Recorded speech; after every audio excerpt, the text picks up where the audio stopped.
waddan walba haddaba markaad doonayso inaad wax ka ogaato taariikhdiisa iyo dhaqankiisa meelaha laga bilaabo waxaa ka mid ah madxafyada ama museumyada qofba sida uu yaqaano bartamaha magaalada Addis Ababana waxaa ku yaala National Museum of Ethiopia waa madxafka qaranka ee waddanka Ethiopia oo ka mid ah dhowr madxaf oo ku yaala magaalada caasimadda Addis Ababa haddaba halkan aynu gudaha u galaynaa oo bal taariikhda waddanka Ethiopia si aynu uga dheehano halkan ayaanu ka bilaabaynaa barnaamijkayaga magaalada caasimadda Addis Ababa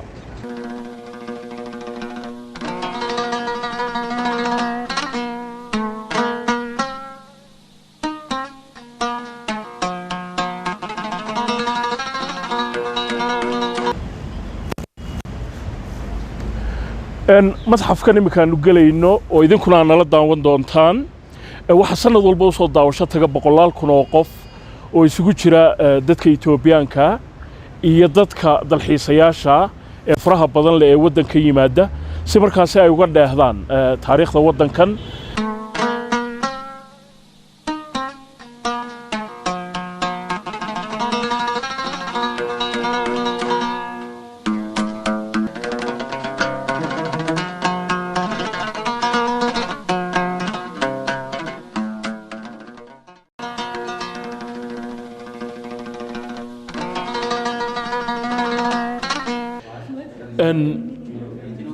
markaad akhrido qoraalka halkan ku yaala million years of life and culture in Ethiopia uma baahnid in saal lagu sii macneeyo waxa madxafkan yaala ama museumkan waxa weeye million sanadood oo nolosha iyo dhaqanka waddanka Ethiopia ayaa halkan yaala waxaanu haddaba halkan marti ugu nahay Haile Jesus oo isagu ka mid ah shaqaalaha madxafkan isagana nooga warramayo waxa halkan yaala thank you very much for receiving us well so now here we are starting about human evolution before we start here what you have to show in which parts of the African continent they found the earliest ancestors of humankind for that matter here from Chad, Ethiopia, Kenya, Tanzania, Malawi and South Africa all in the world regarding the human ancestors they found 22 species. From those, 17 are from Africa. Out of 17, 14 are from Ethiopia. What are the evidences here? We do have those 14 evidences. Because of that, Ethiopia nowadays considered as the land of origin or the cradle of humankind. So, I'd like to say welcome to walk on the footprint of your ancestors. Thank you very much. Kusoo dhawow buu yidhi dadkii aad ka soo tafiiranteen oo uga jeedo bini'aadamkuba halkii ay ka soo tafiirmeen wuxuu sheegay in marka caalamka oo dhan la isku qaado astaamaha ama taariikhda la hayo ee bini'aadamka iyo halkii ay ka soo tafiirmeen in 17 ka mid ah laga helo qaaradda Afrika 17 kana 14 ka mid ah laga helo waddankan Ethiopia oo halkan ay yaalaan so you can show us around well so based on the notion over there a species which is known as Ardipithecus cadaba which lived between 5.8 and 5.2 million years ago and that resembled this one which is known as Ardipithecus ramidus which lived almost 4.4 and 4.5 million years ago which is from northeastern part of Ethiopia, Afar, at a site called Aramis. And regarding this RD, first they found the tools there in 1992, but later on, between 1994 and 1997, they discovered the partial skeleton of this RD. This is 70% completed. lafa halkan yaalo wuxuu sheegay in taariikhdooda lagu qiyaasay 4 milyan iyo bar sanadood inay jireen waxa laga helay gobolka Afarta boqolkiiba 70 lafihii jidhku waa dhan yihiin buu yidhi laakiin markii hore ilkaha la helay mar dambe ayaa kuwana la helay and where is Lucy so this is Lucy she was found in 1974 actually she was the first finding that's why she is famous in the world by a team the team was led by an American paleoanthropologist Professor Donald Johansson so why they gave the nickname Lucy after they found her overnight They were just drinking and dancing using the Beatles song Lucy in the Sky is Diamond. That's why at a moment they gave the nickname Lucy. But locally, we call her Dinknash, meant wonderful, amazing, and they found here only 40% of her skeletal parts. And based on the finding, they just reconstruct her here. This is the reconstruction of Lucy. The browns are the copies of what they found. The other white and blues, to fulfill the remaining part of her, they simply cast in the laboratory. And based on this reconstruction, they estimated her height. She was 1 meter and 5 centimeters tall. And she died in between 18 and 25. marka hadaba la isku qaado dhamaanba lafaha taariikhda bini'aadamka ka hadlaya madxafkan yaala ka ugu caansani waa ka halkan yaala Lucy baa la yiraahdaa marka boqolkiiba 70 jirkii qofka waa la helay sida idin muuqata si hadaba sawirkii loo dhameeyo qofkaasi sida uu ka lafihiisa markay timaado ayaa deedna wuxuu sheegayn kan laga mathalay waxaana la qiyaasay da'deedu inay jirtay buuri ilaa 80 sanadood. So was it male or female? Female. marka gabadh bay ahayd buuri. Here another one which is known as Salam.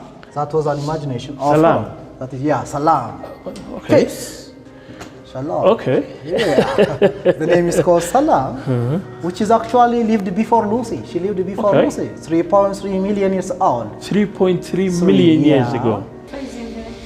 Northeast. lafaha halkan yaala badankooda gobolka waqooyiga bari wadankan Ethiopia ee Cafarta ayaa laga helay Lucy iyo kan kale halkan yaala oo isaguna ahaa ilmo yar oo 3 jir ku dhintay.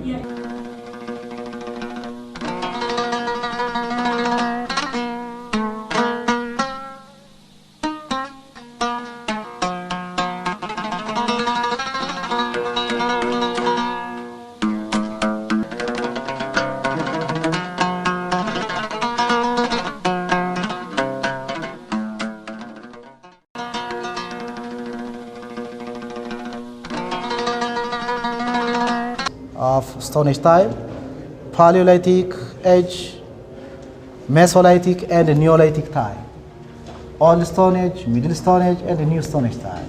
So during the Old Stone Age or Paleolithic, there were 2 modes of stone tools. This is the first and the oldest, which is known as Old One type of stone tools, which really dated back to 0.5 million years ago.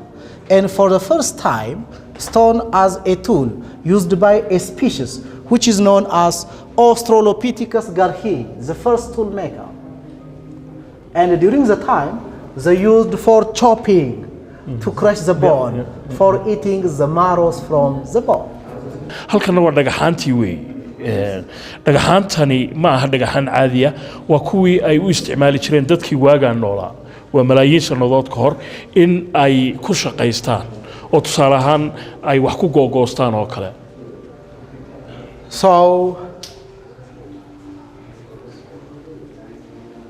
here we are looking some sort of changes from that when we compare. These are more and more sharp. dhagaxaanta aynu soo aragnay wuxuu sheegay in taariikhdoodu ay dib ugu noqonayso 2 milyan iyo bar sanadood markii dadku ay sii ilbaxeen ayaa dabadeedna qaar afkoodu uu ka wanaagsan yahay oo si ka fiican sida kuwa aynu soo aragnay wuxuu gooynaya ayaa la sameeyay. These ones are 1.5 million years ago. 1.5. kuwan wuxuu sheegay in loo isticmaali jiray qalab lagu adeegto oo wax lagu googoosto waqti imika laga joogo milyan iyo bar sanadood. And where are they found? From these are just in different parts, you know, from afar areas, lot of Omo areas, to the middle parts of the city areas around the city, around that of Addis. There are 40 kilometers away, so around that also in different parts. qaybo kala duwan oo wadanka Ethiopia ayaa dhagaxaantan laga helay buu yiri oo magaalada Addis Ababa ay ka mid tahay gobolka Cafartuna ka mid yahay. imikana qaybaha kale aan soo eegaynaa madxafkan.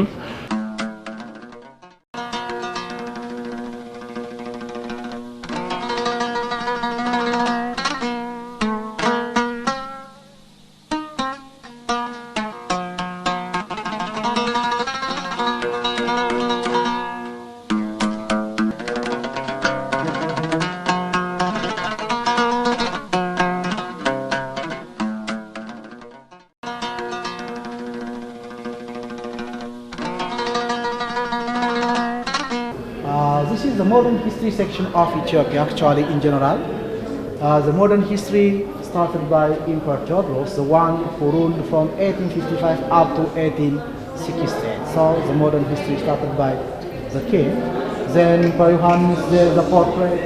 Then over there, Emperor Menelik here over there, the one who fought against the Italians at the Battle of Adwa, who got a decisive victory over the Italians in 1896. Then his daughter, Empress Zoditu, she ruled the country from 1916 up to 1930.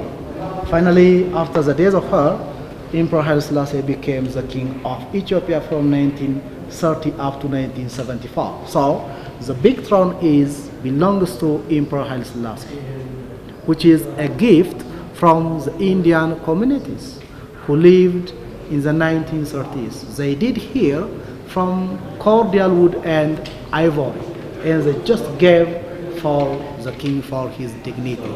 And here there is a step, okay? qaybtani waxa weeye qaybta lagu kaydiyo waxyaabaha tilmaamaya taariikhda casriga ee waddanka Ethiopia. boqorkani waxa weeye boqorkii Ethiopia xukumayay 1855 ilaa 1868. What was his name? Emperor Theodros. boqor Theodros ayuu magaciisu ahaa. boqorkana waxa weeye boqor Johannes oo Ethiopia xukumayay 1872 ilaa 1889. deedna halkan ay taariikhdu saas ay u sii soconaysaa sidana u sii soconaysaa waxa weeye boqorrada Ethiopia ee la yaqaano kooda aan filayo inuu ugu caansan yahay waxa weeye boqor Menelik oo Ethiopia ka talinayay 1889 ilaa 1913. So this is ceremonial robes for princes that of during the dynastic rule in Ethiopia, provinces were under the provincial leaders. waxa kale aad iyo aad xiiso leh in dalkani uu yahay labiskii ay xidhan jireen amiirada iyo shaqaalaha kala duwan ee ka shaqeeya qasriyada boqortooyada ee waddanka Ethiopia. These are crowns for different kings. The first one belongs to Emperor Johannes, and the second belongs to Emperor Menelik. The third belongs to the wife of Emperor Menelik, Empress Title. The fourth belongs to Emperor Haile Selassie. The last, the smaller one, belongs to like crown princess.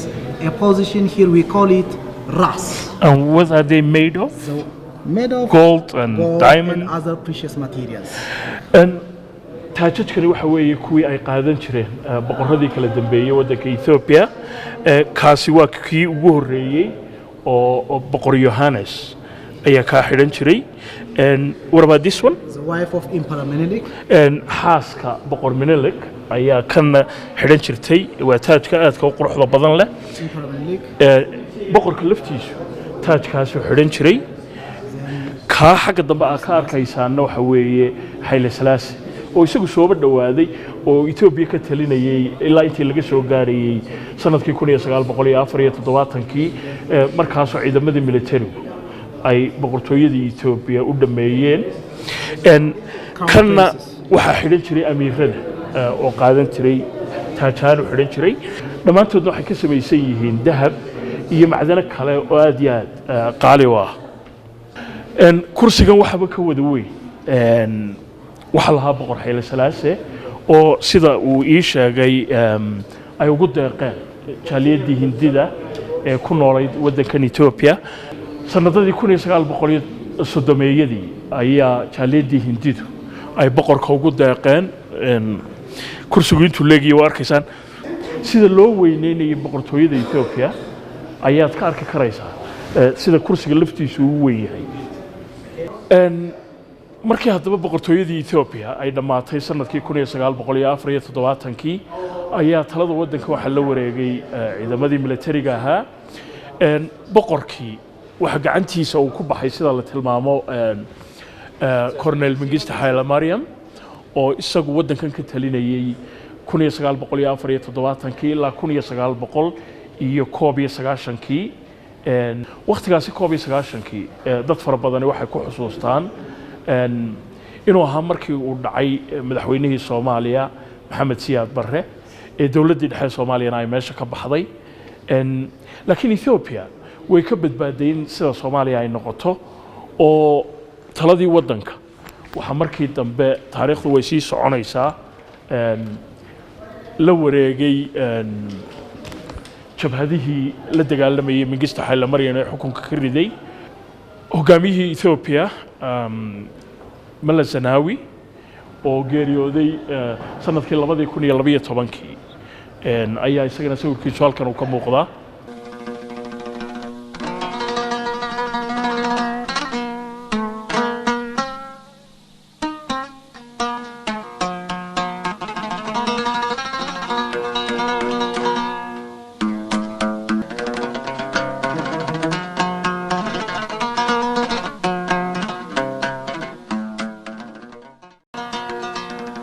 imika waxaanu ku sugannahay jaamacadda weyn ee magaalada Addis Ababa jaamacadda qudheedu taariikh gooniya bay leedahay isku fadhigan jaamacaddu ay ku fadhido waxa uu ahaan jiray qasrigii boqortooyada ee boqor Haile Selassie dadna qasriga waxa uu ku wareejiyay jaamacadda Addis Ababa oo ilaa qaybta haddaba aanu imika joognaa waxa weeye qaybta culunta Ethiopia lagu barto oo sida taariikhdeeda ku qoran la asaasay 1963 cidda markaasi danaynaysa taariikhda dadyooga kala duwan waddanka Ethiopia iyo dhaqamadooda halkan ay imanayaan madxaf kale halkan ku yaala oo jaamacadda kamida oo dhaqamada kala duwan ee waddanka Ethiopia ay dadka danaynaya ku daawadaan sidii madxafkii hore oo kale ayaa dad fara badan oo dalxiisayaal ah oo caalamka kala yimaada ay madxafkan u soo daawasho tagaan iyo dabcan dadka Ethiopianka qudhooda oo iyaguna si xoog loo daawada bal hadda gudaha imika galeynaa oo waxaanu eegaynaa dhaqamada kala duwan ee halkan lagu soo bandhigay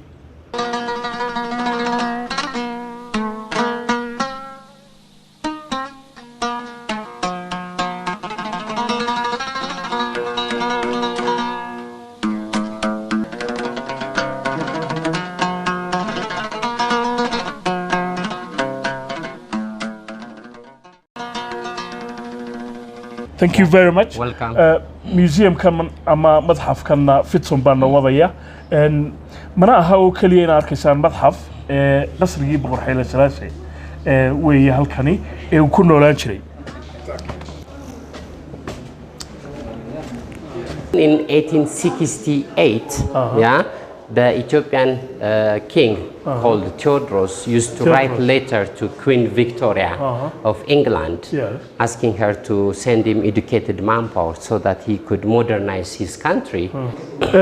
alaabtan boqorkii caanka ahaa ee waddanka Ethiopia ayaa iska lahaayay Theodros alaabadan aad arkaysaan 1868 ayaa ciidamadii Britishku ay ka bilaqaysteen boqortooyadii waddanka Ethiopia dhawaan bana la soo celiyay laakiin dawladda Ethiopia wali waxay ku dacwiyaysaa in loo soo celiyo alaabo kale oo aad iyo aad u fara badan oo waqtigaasi ciidamadii Britishku ay ka qaateen waddanka Ethiopia During the time where this building was the palace of Emperor Haile Selassie, this was the banquet hall. halkan waxay ahaan jirtay buu yiri waqtigii boqor Haile Selassie meeshii casumaadaha iyo martiqaadyada waaweyn lagu sameeyay jiray So in general in Ethiopia we have more than 83 ethnic groups or tribes, and each tribe has its own ways of life, custom, tradition. So what we are going to do is a representation of as many ethnic groups as possible. Like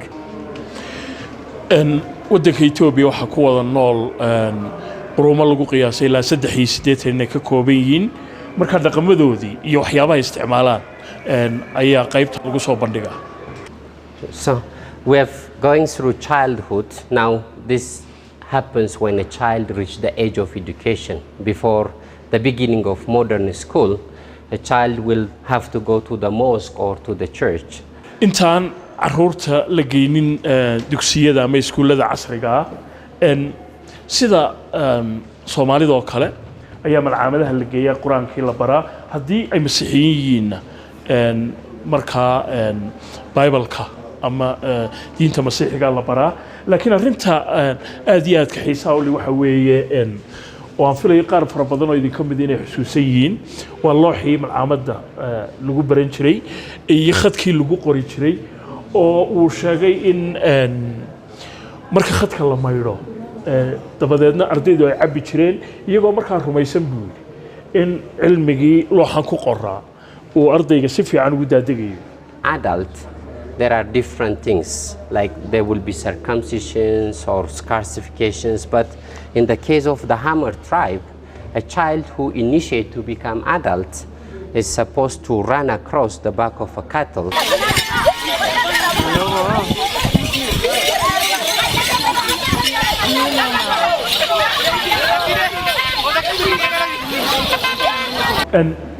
halkan sawiradan waxay muujinayaan qowmiyadda loo yaqaano Hammer oo dhaqan iyagu cajiib iska leh marka ay noqoto sida dhalinyaradu ay u qaangaaraan waxa uu sheegay in 15 dibi la safayo ilaa 30 dibi oo marka loo baahan yahay inanka marka qaangaaraya inuu ku ordo dibiyada dhabarkooda oo dabcan dabada loo qabanayo iyo madaxa marka 4 goor ba loo baahan yahay buu inuu marna xagga ugu soo ordo dibiyada dhabarkooda marna dhinaca kale ugu ordo markaas uu qaangaaraya haddii uu ka dhaco waxa uu sheegay inuu la mid noqonayo sidii qof imtixaankii dhacay oo kale oo gabdhaha markaa daawanaya ay ku qosqoslayaan oo deedna ganaxna uu markaas u raacayo mana qaangaarayo haddaanu intaa samayn.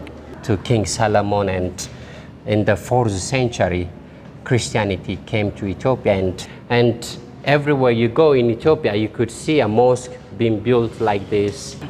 qaybtana wuxuu sheegay inay tahay qaybta muujinaysa diimaha waddankan Ethiopia laga soo bilaabo diinta Judaism-ka Yuhuuddu ay aaminsan yihiin iyo masiixiyadii oo iyadana waddankan Ethiopia aad iyo aad caan uga ah iyo masaajidkii oo uu sheegay in waddankan Ethiopia uu ahaa waddankii ugu horreeyay ee diinta Islaamka soo dhaweeya. Muslim Sultanate, and they have more than 100 mosques and 235 madrasas within one city or Islamic school.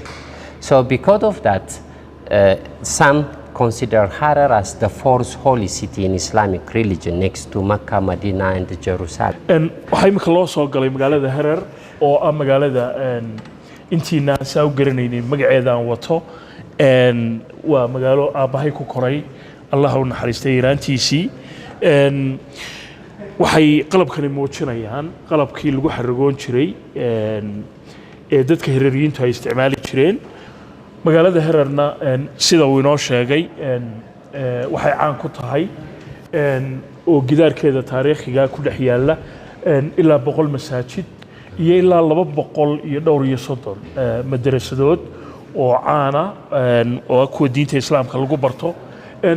muslimiintuna sida taariikhdu ay xusayso ama dad fara badan ay yaqaanaan waxa Herer lagu yaqaanaa inay tahay magaalo barakaysan oo taariikh dheerna ku leh diinta Islaamka. halkan waxaa ka muuqda aqalkii oo ay isticmaalaan dabcan Soomaalida iyo Cafarta waddanka Ethiopia waa aqal Soomaaliga oo yar weeye oo loogu talagalay in dadka halka soo booqda marka ay daawadaan gudahana waxaa ugu jira qalabkii la isticmaalayo oo dhan barkinkii iyo sibraarkii iyo dhiishii.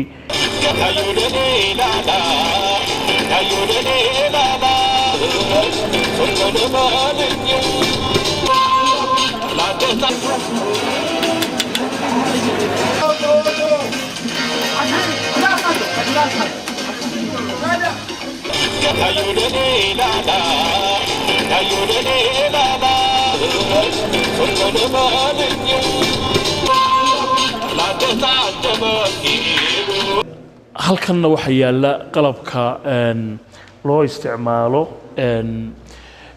coffee-ga iyo sida loo sameeyo oo waddankan Ethiopia uu dabcan caan ku yahay oo caan kuma yahay waliba deegaanka loo yaqaan kafa ayaa waxa la rumaysan yahay in coffee-guba uu ka yimid oo halkaasi ay tahay halka magaca coffee-gu uu ka yimid sida la sheego nin ari jiraha ayaa arigiisa waxay cuneen midhahan bunka ama coffee-ga dabadeedna wuxuu dareemay in markay midhaha daaqaan arigu ay ka xaraka badan yihiin maalmaha kale dabadeedna isaga qudhiisii baa tijaabiyey deedna coffee-ga maanta meel kastoo adduunyada laga cabo taariikhdiisu saasay ku bilaabantay oo lagu helay waa deegaanka kafa oo dalka Ethiopia halkanna qalabyo kala duwan oo qoomiyadaha reer Ethiopia ay ku isticmaalaan cabitaanka bunka ama coffee-ga ayaa idinka muuqda waxaanay ka mid tahay qaybaha ay dadka halka soo booqda aad iyo aad ka u xiiseeyaan ee ay daawadaan maadaama coffee-gu iyo cabitaankiisu uu ka bilaabmay dalka Ethiopia gaar ahaan deegaanka kafa. Use the tip with the peanut or a coke, but it's like again a coffee. It's illegal in many countries, but in Ethiopia it's what we use to study. Even when we were university students, they use this because it helps you to concentrate and to focus. marka bunka laga yimaado ama coffee-ga waxa laga yaabaa in dad fara badan oo barnaamijkan daawanaya ay isweydiinayaan talow qaadkii isaga museum-kan ama madxafkan ma lagu soo bandhigaa ibdan buu leeyahayba waa kan qaadkii waxaan u sheegay in qaadka aad looga cuno dalka Ethiopia dabcan uu ka baxaa Soomaaliduna haddaanay ahayn qurunta ugu badsan waxay ka mid tahay qurumaha aad iyo aad qaadka u isticmaala qaadka inagu Soomaali ahaan uma baahnin deynayno isaga sheekayno waxa loo isticmaalo iyo sida loo isticmaalo laakiin dadka kale madxafka soo booqda ayaa looga sheekeeyaa inuu waddankan Ethiopia ka baxo iyo siyaabaha loo isticmaalo.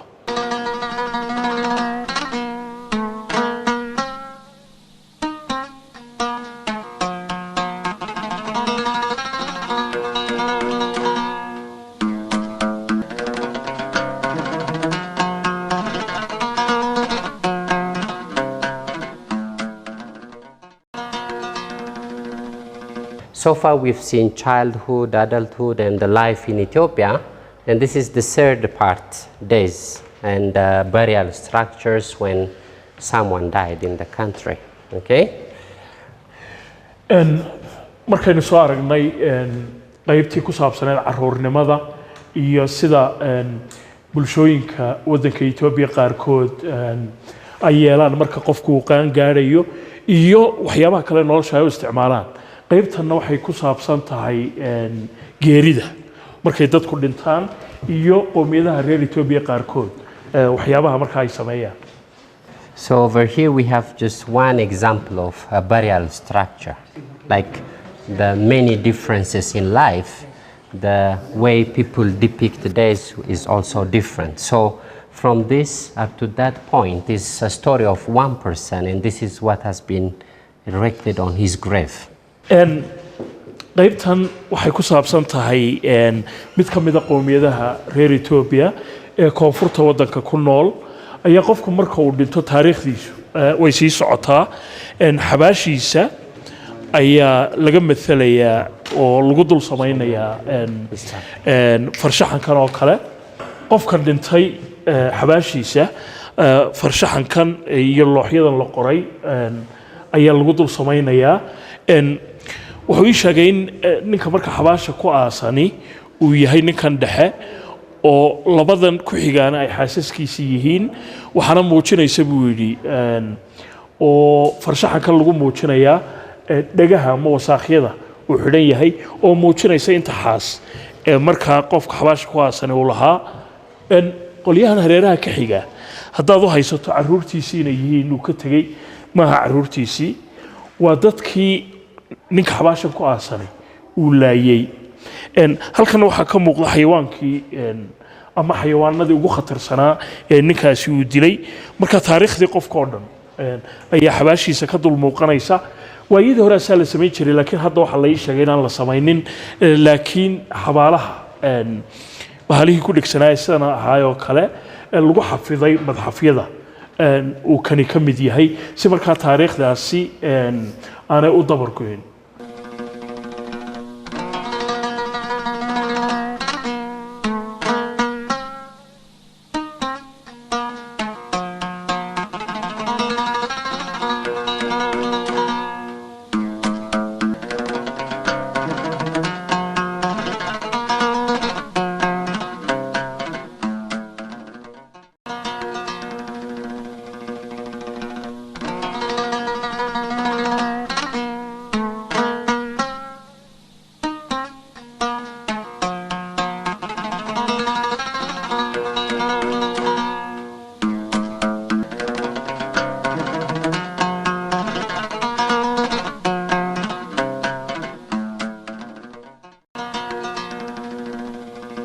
halkan waxaa idinka muuqataa sariirtii uu ku seexan jiray boqor Hayle Salaase waa sariirta laftigeedii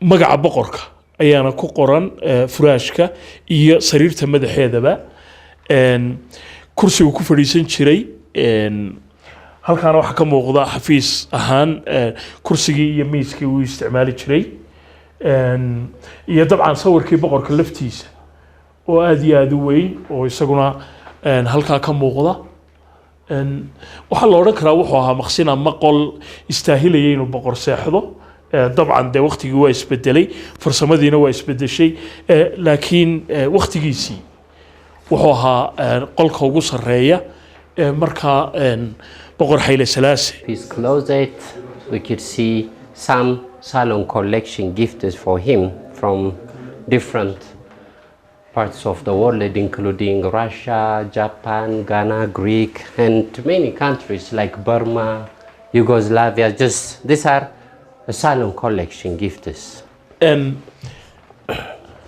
halkan wuxuu sheegay inay tahay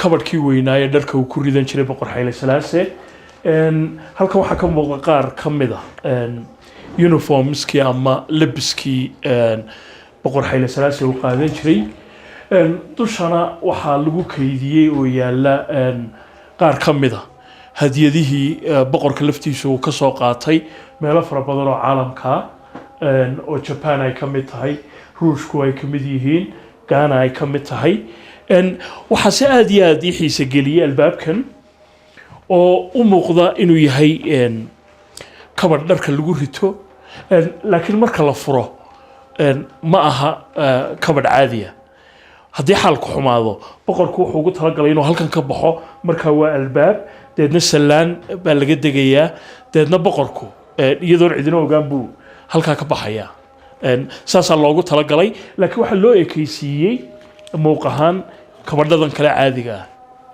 iyada qudheeda waa farsamo waxaa aad iyo aad la yaab u leh boqor Hayle Salaase sanadadii 1930meeyadii in halkan ay ahayd musqushiisa iyo meesha uu ku maydho daahiyada suran waxa la ii sheegay inay ahaayeen kuwii beriga meesha lagu sameeyay halkan qudheedu waxa la oran karaa waxay istaahilaysay in boqor uu ku qubaysto ama musqul ahaan uu isticmaalo maadaama boqorku uu aad iyo aad ugu safri jiray dhulka bariga xadaaradda xooggan ay ka jirtay ee reer Yurub ay ka mid ahaayeen wuxuu naqshada ka soo qaadan jiray wadamada waxyaabaha ku soo arko marka marmarka lagu sameeyay iyo sida quruxda badan ee loo xardhay waxay muujinaysaa waxaan beriga ka jirin wadankan Ethiopia iskaba dhaaf meelaha kale qaaradda Afrika oo markaa boqorku uu halkan ka samaystay de waxa la oran karaa qaar fara badan oo kamida musqulaha iyo meelaha lagu maydhay imika jira kan boqor Hayle Salaase ka qurux badnaa